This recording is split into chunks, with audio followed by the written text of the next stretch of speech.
Hello again, everyone, and welcome to another edition of Silver Bullion Television SBTV. I'm your host, Patrick Vieira.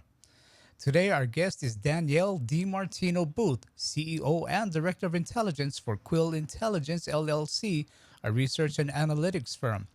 Danielle spent 9 years at the Federal Reserve Bank of Dallas, where she served as advisor to President Richard W. Fisher until his retirement back in March of 2015.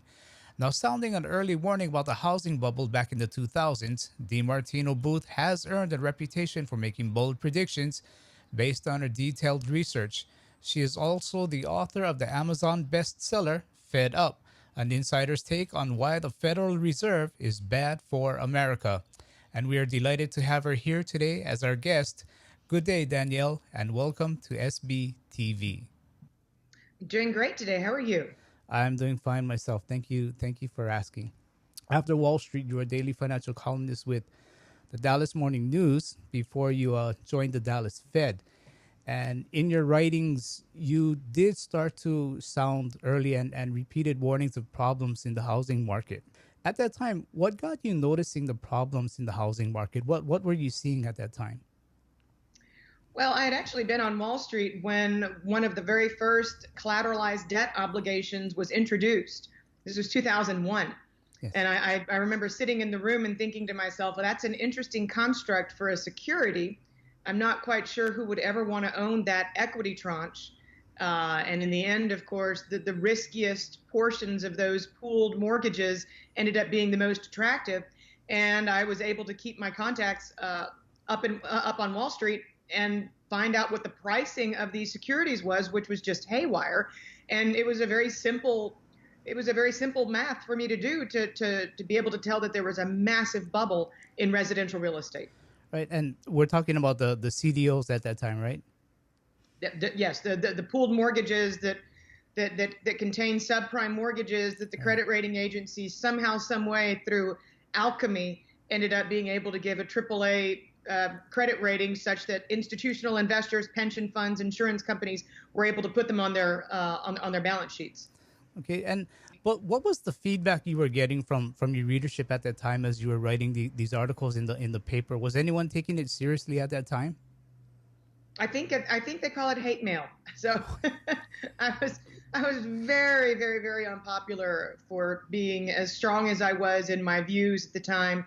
Mortgage brokers, real estate companies, they were threatening to pull their advertising. Oh boy. I had the publisher approach me at one point, and I said, this is a real story. I will continue to write about it. And in fact, when we recently had the 10-year look back at the fall of Lehman Brothers, I was contacted because I was the only person that they could find who had written that not only was residential real estate in a bubble, but that it carried systemic risk implications for the global financial system. So I'd actually been able to connect those two dots, and that ended up being critical because some of the first collateral damage that we saw after Lehman fell came in German Landesbanks, which I'd never even heard of. There were small German commercial real estate banks, and that happened to have some of these really toxic mortgages, and they were some of the first to crumble under the weight of them. And that's the nature of systemic risk, right? Is that you don't know where it's going to land. Yeah, I'm surprised hearing this. It made its way all the way there to a small bank Of such as course, that. yeah, Wow. it was a worldwide phenomenon. That's Right. that's systemic. Okay. Yeah. Okay. So you did spend quite a few years at the Dallas Fed. Um, if you could sum up your time there in one word, what would that word be? I think that word would be frustrating. Frustration. Okay. I was gonna say if it's a word that starts with the letter F, I'm hoping it's fantastic or something like that. But okay, frustrating works. Frustrating works. It was very frustrating. Why frustrating?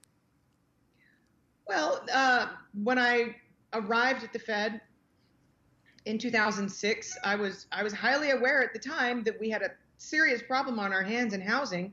Yeah. And I like to say I walked in the door with my hair on fire, and nobody was really upset. Nobody was really worried.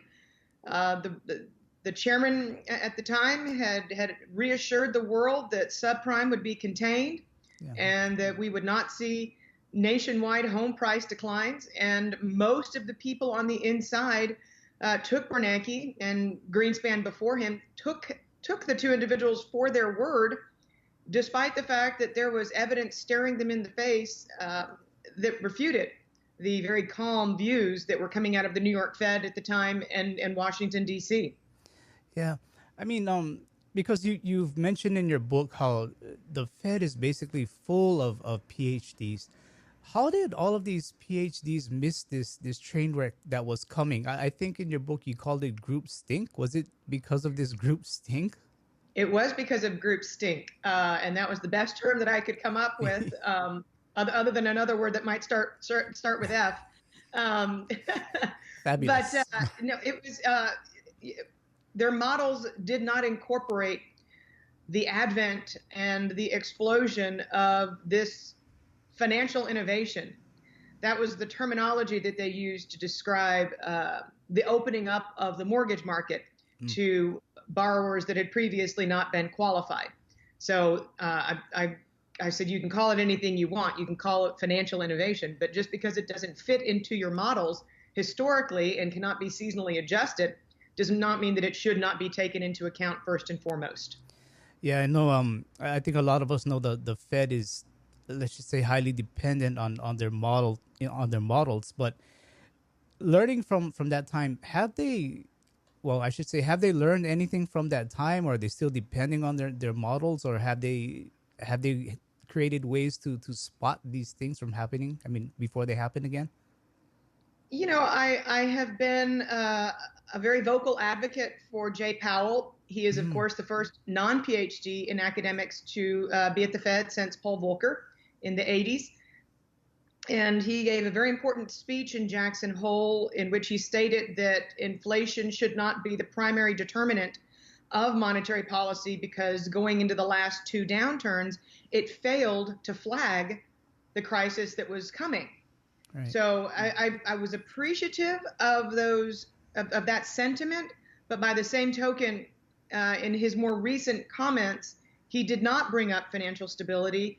He did say that core PCE remains the Fed's main signaling mechanism, and I have to disagree with that. I have to give that great pushback because it is a known failure, and that is what brings us back to why my time at the Fed was so frustrating. And that was because there was a lot of recognition within the inflation metric that they were using as a guidepost was broken and that it needed to be replaced. The New York Fed has rolled out a better inflation metric that takes into account the prices of securities and real estate and assets and stocks, bonds, you name it. But speaking of the word frustrating, for whatever reason, it's been on their website for 2 months now. I am not feeding any conspiracies. You can go on the New York Fed's website.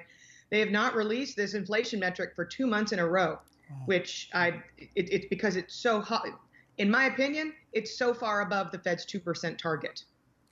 Any ballpark guess you might want to take a The stab last at? reading was north of 3%. So 3%. the last time that they released they call it the UIG, and it brings in, it's a more universal type of inflation gauge. The last time they released that in July, it was north of 3%. Okay.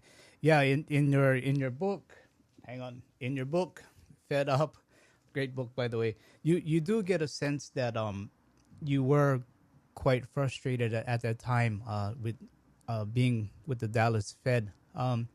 But during that time when the bailouts were happening, do you agree that that move was necessary, or do you think there was a better solution? Well, these questions are very difficult to answer because it was the Fed, as Jim Grant will say, the Fed was both arsonist and firefighter. So the Fed set the fire by laying the groundwork for the housing bubble, ignoring it. So they effectively set up the great financial crisis. So when it erupted, was there a way to have avoided the bailouts? Yeah. No, unfortunately. Again, arsonist and firefighter. We knew that the dominoes had lined up. We knew that even Morgan Stanley, even Goldman Sachs, we knew that these firms were poised to implode, and that the implications for the global financial system, and therefore for working people worldwide, not just people on Wall Street, but we knew that the people who would be damaged much more were average, everyday working people. We knew that if the global financial system collapsed, Yeah. that there would be calamities on the level of the Great Depression. It was not something that the Fed could have or should have allowed to happen. But again, it was of their own creation. I think that that is the finer point that people do not realize. Yes, they had to come to the rescue of the financial system. It would have been reckless and irresponsible had they not, for you and me. Okay. But no, they did not have to put themselves in that situation to begin with. Some companies were bailed out, some weren't. Like, for instance, Lehman Brothers, they weren't bailed out. What was the reasoning behind why some were bailed out and some weren't bailed out? Well, I think that there is a combination of Wall Street politics that were at play. Uh, Bear Stearns, for example, famously refused to write a check to bail out long-term capital management in 1998 when that hedge fund threatened to blow up the world. Again, I'm not a conspiracy theorist, but I do believe that there is no such thing as coincidence in this world, and there went Bear Stearns. And Dick Fuld was not somebody, I think, who was liked on Wall Street. I think had it been a different firm, it might have ended differently, because even Bernanke himself has been able to look back and say, maybe we didn't have to let Lehman go, because, of course, within 48 hours, of course, we were bailing out AIG because systemic risk had been ignited, and there was nothing that they could do to contain it outside of making sure that nothing else fell, because, again, it was the financial system. But I think that it was, I think that it was definitely, the victims were definitely chosen. Yeah, I guess I think another frustrating part was the Fed has a dual role. Do you think that dual role should be abolished, and they should just focus on one thing? I do. I think that the addition in 1977 of the employment mandate was a mistake. I think that Congress should walk that back. One of the reasons and justifications for keeping interest rates as low as they have for as long as they have is to pull that marginal worker off the sidelines. And I think what we're seeing today is how very futile that effort has been, because when you have somebody sidelined for the better part of a decade and they don't change their skill set, then they're rendered unemployable. And that is why we have wage inflation taking off today, because companies, if they need employees to battle the supply chain disruption and all of the fallout from the tariffs and the trade war, they're actually having to just go and hire employees from other companies.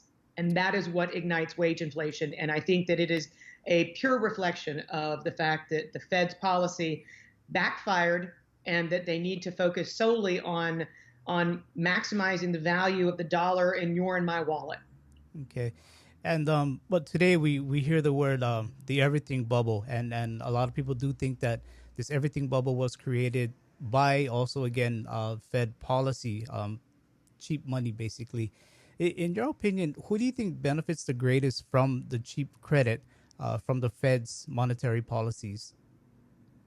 Well, I think whoever gets to sell and get out benefits the most. Whoever gets to monetize their gains before the everything bubble implodes. Whether you're a commercial real estate magnate or you run a big bank, or even better, if you run a private equity firm, which has been where a lot of the wealth has been created in the current cycle, because regulations were imposed following the financial crisis that made it less attractive to be an investment banker in a conventional bank. So some of the best and the brightest left that conventional banking system and moved into the shadows. I mean, so as far as that term, the everything bubble, do you think it's a valid term? Do you believe that there is an everything bubble going on right now?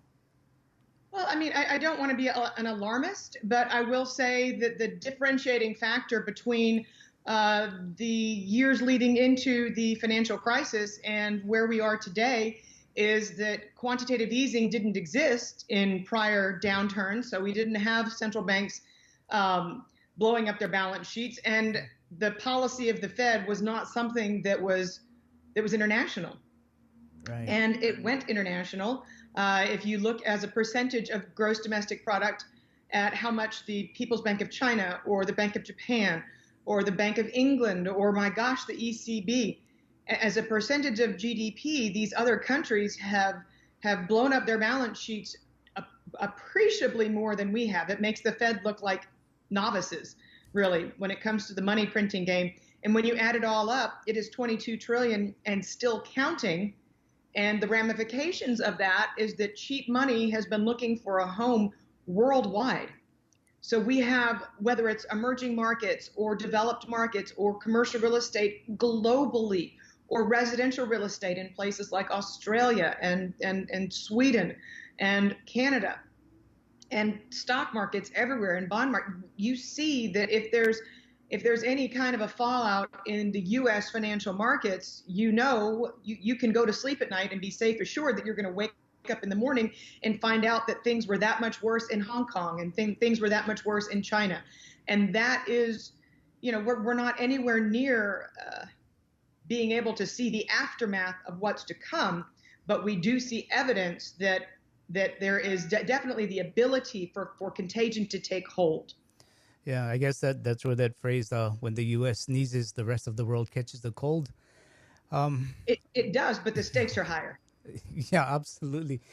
But turning to the stock markets, up until the past couple of days anyway, U.S. markets have been hitting record highs in recent years. Is this largely due to the stock buybacks that fueled the abundance of cheap credit? I think that is especially the case in the current year. If you look at 2017, globally, we had quantitative easing of $2.13 trillion in 2017, which would explain why the entire world was floating on top of this global reflation trade. It was because the quantitative easing, the liquidity being pumped into the markets, was a universal global phenomena that rising tide lifts all boats, that lifted all of the boats.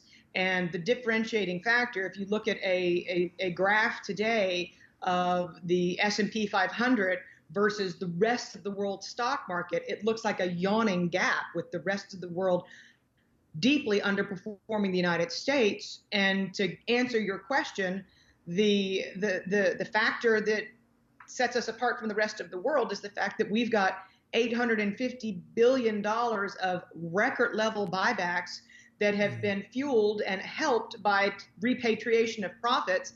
This will be a record year of buybacks. And again, that is the liquidity story that you can tell here in the United States that you cannot tell elsewhere. And there's no coincidence that the recent upheaval in the market coincided with the beginning of earnings blackout. Goldman Sachs put a good report out a few weeks ago that said by the time we see October the 5th, 86% of companies in the Standard & Poor's 500 will be in blackout and constrained from buying back their shares. And watch out on the other side of that. Again, it's liquidity. It's fungible. People don't care where the liquidity is coming from. Excuse me, markets don't care where the liquidity is coming from as long as it's flowing. But if and when it stops, watch out. Yeah, I guess perhaps as part of the reason why President Trump lashed out. I don't know if he fairly or unfairly said the Fed has gone crazy, pointing the finger at Powell. What's your opinion on that? I think that the Fed is supposed to be an apolitical institution. Yes. And I think that it has not been an apolitical institution. I think that it has done the government's bidding since Alan Greenspan was in office. And I look forward to Jay Powell staying above this, as some of his predecessors have done. William McChesney Martin, the man who famously said it's the Fed's job to take away the punch bowl just as the party's getting started. He was the longest serving chairman in Federal Reserve history under several presidents, all of whom said terrible things about him and wanted to change his mind. And he was, in my opinion, the best Fed chair we've ever had, because he gave all of them the Heisman. He just said, It's my job to be apolitical. I'm going to make policy as I see best fit. And thus far, what we've seen from Jay Powell is that is how he is reacting to the president, in my opinion, making some unseemly remarks about the Fed. Yeah. Um, okay. Well, speaking about that punch bowl, back in 2008, I believe the Fed's balance sheet was at about 800 billion. I think today we're Mm-hmm. looking at around 4 trillion, significant It quadrupling or just so. broke 4 trillion to the downside. It just now got under 4 trillion. Okay, So, which is okay, great. yeah. So we're doing a bit better. But do you think the Fed has a clear path of how they can reduce their balance sheet without taking the punch bowl from the economy? I think that most emerging markets in the world would answer absolutely not. Again, I started to say that 2017 was 2.13 trillion dollars of quantitative easing worldwide as of October, when the European Central Bank's taper was halved again to 15 billion euros a month. And our quantitative tightening here, the reduction of the Fed's balance sheet ramped up to $50 billion a month. So as of October, worldwide, we turn net negative in terms of global easing. It's a watershed moment for the global markets that should not be ignored. And now is when we really start to see if the Fed can maintain this 50 billion a month, $600 billion per year run rate of quantitative tightening and not have collateral damage, especially in other countries. Yeah. Okay. Yeah. That's what I was going to ask. Where if blowing up or pumping up the economy is unavoidable, and if we're past the point of no return.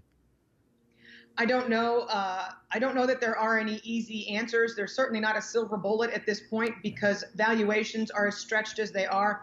You know, we've seen so many records get blown right out of the water. Private equity firms at the peak of the last cycle were acquiring companies for somewhere around 9 times earnings, and now it's already gone past 11. So that's just one example. The corporate bond market in the United States is at untenable levels. A good friend of mine at Bloomberg, I write a column for Bloomberg, a Yes. good friend of mine at Bloomberg put out an article that basically said $1 trillion of investment grade bonds should be downgraded to junk because of the merger and acquisition boom that has taken place and the crazy debt deals and covenant light and lack of protection. No, I could go on and on and on for days, but and that's the problem. And that's the problem. And that's what brings you back to the term everything. And has the train left the station? I'm afraid so. I don't know that Yeah. there's any way to engineer a soft landing here. Okay. But do you think that the consistent, for lack of a better word, tripping up by the Fed, it's due to the dominance of the academics, the PhDs in the organization whose theoretical models they bear little resemblance to real life? I think that has certainly been the problem for the past 30 years. And again, I'm hoping that Jay Powell is a game changer Yeah. and somebody who's going to rely less on these models. But of late, he has been sounding rather academic, which is alarming to me. So I'm hoping he's watching this. Hi, Jay. No. Um, the Fed, obviously, it's starting to raise rates on a pretty consistent basis. The market it's highlighting that the yield curve is now flattening a bit, and further rises in interest rates may invert the yield curve. And statistically, 9 out of 10 times when that happens, economy goes into a recession. Uh, Obviously, the Fed should be aware of this, but are they giving any credence to the yield curve when they do make decisions on interest rates? I think that members of the Fed are paying attention to the yield curve. I think that they're publicly denying its validity to the extent that they can because they don't want to yell fire in a crowded Right. theater. And we actually haven't gotten to the point yet of inversion. And they know that looking back at history, that the point of inversion is not the point at which we go into recession. I don't think that we would have a repeat of the 2005 inversion and have 24 months of runway in front of us before falling into recession. I think it would look a lot more like the 1999 episode when the yield curve inverted in 1999, and then we were in recession within 13 months. And what the difference between 99 and 2005 was valuations, Okay. valuations in the stock market. So when you have risky assets that are extremely overvalued, you have less time between that point where you ignite that fear, because that's what the inversion signals. It signals fear for the marketplace. I think because assets are so overvalued that we're going to have 12, 13 months of runway at the most before we are in recession after that initial point of inversion. Yeah, it's. I guess if you think about it, that's not a significant amount of time. But do you think this? It Uh, would still make this expansion the longest in U.S. history, True, true, because that's absolutely. next June. Okay, but I mean, getting back to a lot of people are looking at a crisis coming on again, and do you think if so, if you also agree that a crisis is going to be coming on, do you think it's going to be worse than 2008? I don't have a crystal ball. I couldn't tell you, and I wouldn't want to make any guesses. What I can suggest is to go back to the fact that easy monetary policy is something that went global and viral, and that going into 2007, we really did just have one massive market. Mind you, the mortgage market is larger, was larger, is still larger than the U.S. Treasury market.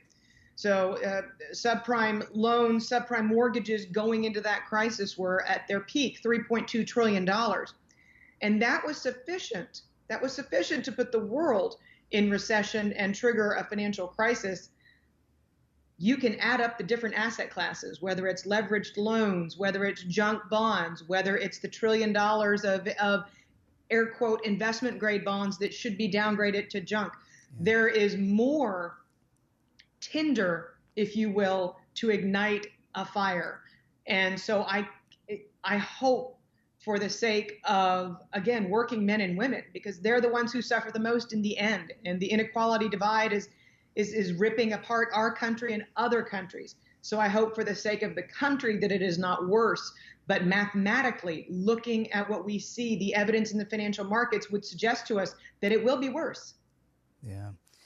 Um, okay. Going back to 2011, Ron Paul, he held up a gold coin and he asked Ben Bernanke if this gold coin, if it's money, and Bernanke famously said no, and but he says the Fed holds gold out of tradition. What do you think of Bernanke's answer, and how does the Fed view gold? I think that the Fed views gold as it would any other asset. I don't think that you would find many gold bugs inside the Fed, but you will find, because it's a matter of public disclosure, you will see that the hawks have gold in their personal portfolios. So that's often the best way to glean who's truly dovish and who's truly hawkish at the Fed. What my view on gold, and I think that Bernanke's very succinct answer was probably ill-advised. But my view is that it's not practical to either go back to the gold standard Mhm. or to end the Fed either. With all due deference, I've met Ron Paul. I think that for matters of national security, that the Chinese would invade our financial system if they knew that there was no watchdog making sure that our financial system was being kept safe, which is a critical role that the Federal Reserve plays. But by the same token, our government, our central bank, they have been playing with fire. The reason that the British pound sterling fell was because at some point there was a loss of confidence in that currency, and people decided that there was simply too much debt to allow that reserve currency status to continue. Do I think it's going to happen next year? Do I think it's going to happen in the next decade? I can't say, but what I can say is that because there's been a lack of discipline Mhm. backing our currency, and that's really what gold is all about. Because there's been a lack of discipline in policymaking, and because the United States has been so profligate in borrowing, that we have put our nation at risk of losing its reserve currency status. Yeah. So let's say if that reserve currency status is lost, what do you see as taking over? Well, I don't think that countries operate the way that theorists think they do. Countries tend to be sovereign in nature, and they tend to want power. And I think that the Chinese see their currency as the natural ascendant. I think that the ECB and what's happening in Italy and all of the dissension throughout Europe has told us in no uncertain terms that the euro is not capable of rising up. I don't think that the yen is a candidate either, which takes us back to China. But I don't think that some hybrid basket of currencies is conceivable, because you're talking then about a bunch of politicians allowing themselves to be effectively co-chairman. If you notice, sometimes if there's a big merger or acquisition, you'll bring in both chairmen and they can keep their positions, but within 6 months or so, or a year, Machiavelli takes over and you end up with somebody who comes out on top. And that tends to be throughout the history of mankind how reserve currencies have gone. He who rules the seas has the reserve currency, the strongest navy in the world. That is also typically what has been the case. It was the Spanish Armada before it was the British, the British Navy. So I look to our military might as allowing us to keep the reserve currency status. I look to the fact that China is still a communist country, and we really don't know what's inside that economy. It is a big black box, and it is also over indebted. So I don't think it's an immediate event. But again, I think that the U.S. is playing with fire for our children and grandchildren's sake. Absolutely. I completely agree with you there. I think guys like James Rickards, they believe that the SDR will take over, which is a basket of currencies. So right. It sounds good. It's a good soundbite. But again, you're talking about aggressive. I mean, can you see Xi Jinping agreeing to anything like that? Somebody who's declared himself dictator until the day he dies?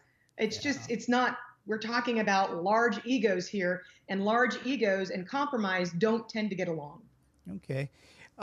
We ran across a publication in Gold We Trust, and in that publication they stated that the Fed values gold at $42.22 to this day.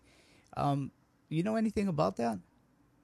No, I've heard about this, but again, I'm not in that camp. I don't study these things very closely.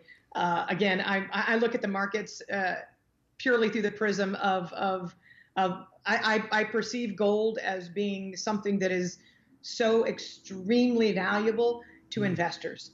Okay. And that is mainly because in the last two massive downturns that we've witnessed in the financial markets, literally the only place to hide has been gold.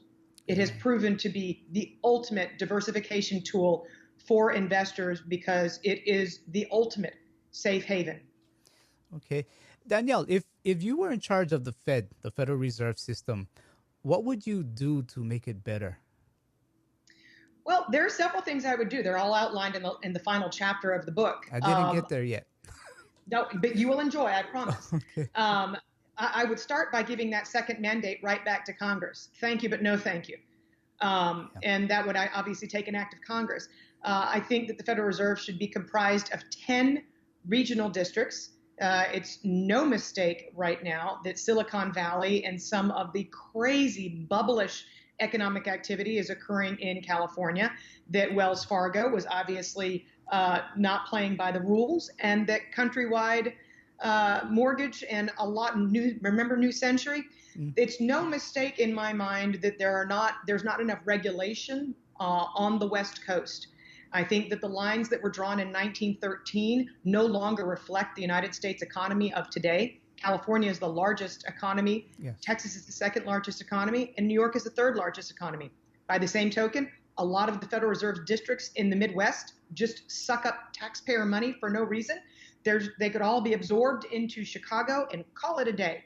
So I think that the apparatus, the structure of the Federal Reserve needs to be drastically streamlined to where it is. We no longer write checks at the grocery store. There are certain functions that no longer apply, and I think the power base needs to be shifted away from Washington, D.C., and from the New York Fed. I think that the fact that they've had such autonomy in recent crises have gotten us into these problems. I think many conflicts of interests occur inside the New York Fed and at the Federal Reserve Board in Washington, D.C. So I would rip it down to the studs. I would almost Ron Paul it, almost. And then I would build it back up from the ground up and truly have it be an apolitical institution focused solely on inflation. Yeah, well, too bad we can't vote for who we want to be Fed governors. I'd be voting for you right now. I once had a hashtag. There was once a Danielle for Fed chair hashtag. I think we got to restart that again. But question for the average U.S. citizen or person in the world for that matter, can we trust the Fed? I hope so. If Janet Yellen had been reappointed, I would have given you a simple no. Because this is a woman who said, let's use the Federal Reserve meeting minutes as any other tool in our toolbox and manipulate them as we need if the markets did not interpret the Federal Reserve, the FOMC statement correctly. It's on record. And that is something that is by its definition distrustful. Yeah. So I'm hoping that, we've implemented press conferences. I still have pronoun issues. It's as if I'm still inside.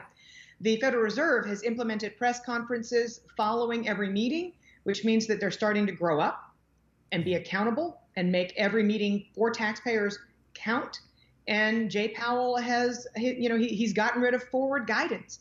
He's no longer pre-committing to any policy path. He's truly going to be, I believe, the most data-dependent Federal Reserve chair that we've had in years. There are many things that can be done to fix the Fed. I'm hoping that we can begin to put trust in the Fed. But again, of late, Powell's been sounding rather academic. So I'm a little on alert right now. I'm looking at my CNBC, and Ken Rogoff is on CNBC right now, the man who wants to eradicate cash. Going cashless, is that a good idea?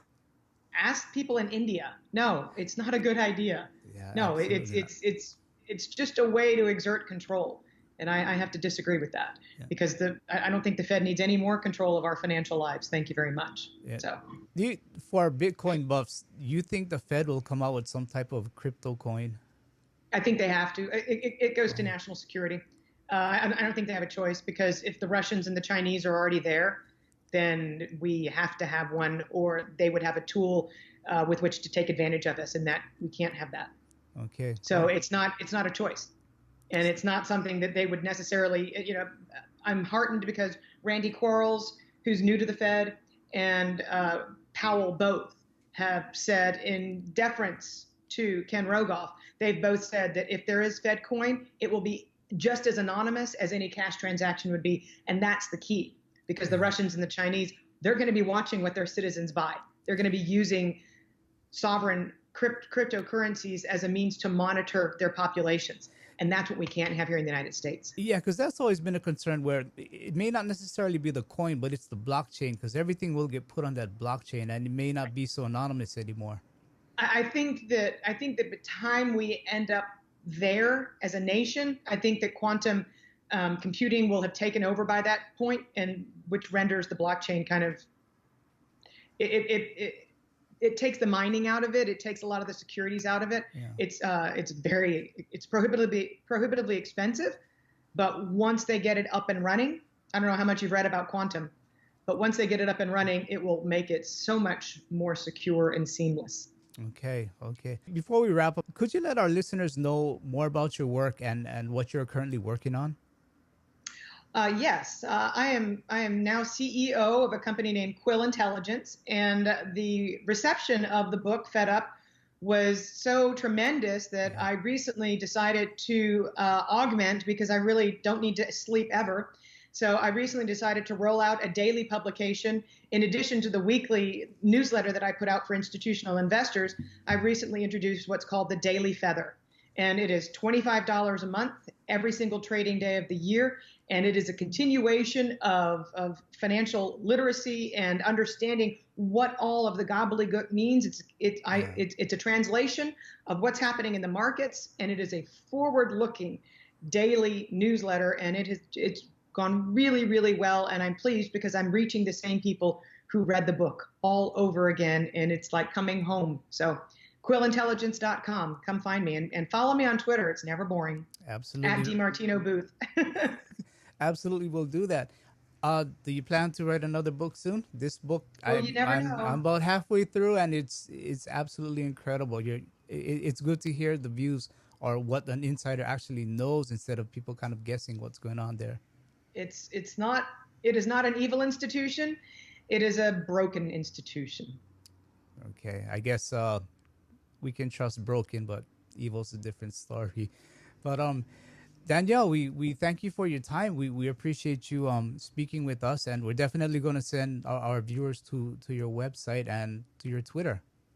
Thank you. Appreciate that. Thank you for your time today. Thank you also, Danielle. Appreciate it.